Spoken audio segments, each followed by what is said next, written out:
So back in June, I left a very toxic workplace of 8 years. I mainly left due to having a breakdown from being overworked. But this one particular person made working there even worse on top of the excessive work. This guy was 1 year younger than me. He was a 30-year-old man, the type of guy that appears to have peaked in secondary school, very jock-like mentality and childish too. He was part of my team of 4. I was civil with him just because I had to work with him, but he was my workplace bully. Apart from just the general workplace banter, this guy, let's call him Chris, was relentless with his teasing. What would usually be classed as playful always pushed to bullying from him because he never knew when to quit. And if he noticed you were getting stressed or annoyed, he'd use you as a target of his teasing for the rest of the day. He would be super nice to you when it's just the two of you, but as soon as he has an audience, he picks his victim and will tease them constantly in what he would call playful. And if you ever got annoyed and stood up for yourself, he'd say he's only messing and make out like he's the victim. He's that type of person. One specific thing that he absolutely lost any respect I had for him was when I was still working there. Some ex-employee wrote a very aggressive and angry review on Glassdoor about the company.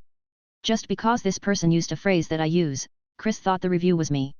As much as I proved that it wasn't me, didn't even have a Glassdoor account at the time. He was relentless with campaigning around the office that I was the one that wrote it. I also believe he told the boss that I was the one that wrote it once I left, and that's why I didn't get any freelance work from them afterwards. So after I left my workplace, my old team still have a group WhatsApp that I'm a part of, and we still talk almost every other day on it. After I left, the group chat went a bit quiet. I assumed they made a new one of just them, which is fair. But the chat still kept going occasionally. I followed and unfriended Chris on Facebook and Instagram because I just didn't want to be associated with him anymore. In the middle of the group chat, he broadcasts, "Why did you follow and unfriend me on Facebook," whilst also adding me. He wrote this message at 6:30 am. I woke up to this message broadcasted in the group chat. It pissed me off. So I was honest and said that he's a bully, and instead of making a big thing of it, I'd rather just remove him from the equation. I also said that it was immature of him to do this over the group chat and not in private. He didn't say anything, he just left the group chat and blocked me on everything.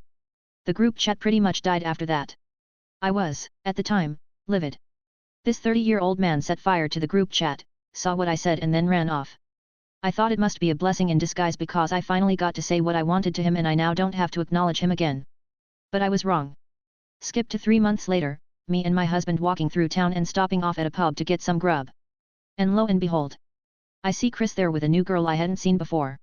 I was feeling extra confident and decided to approach.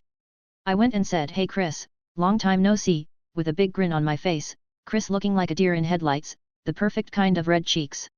I asked him, "How are things, you doing well?" and he replied in a very normal way, clearly not wanting the conversation to continue and looking awkward as fuck in front of his new girl. She asked how we knew each other. I generously waited for Chris to say we used to work together. So I added on to that, "Yeah, it's quite funny really, Chris used to be my workplace bully. He's the reason why I struggled financially after I left my old job because he accused me of writing a hostile review to the company, which I proved I didn't do, and lost me a lot of freelance work because of it." He was gobsmacked. Face redder than a traffic light. The new girl clearly looking confused and uncomfortable. Neither of them responded. I didn't want it to carry on much longer as it wasn't really fair on her. But just to add salt to the wound, I said, "So is this your new girlfriend Catherine? Or is this Georgia? What happened with Sarah, since someone said you were still with her last week?" "All of those are completely true," he gets around. This girl goes from confused to angry in the blink of an eye and just stares at Chris.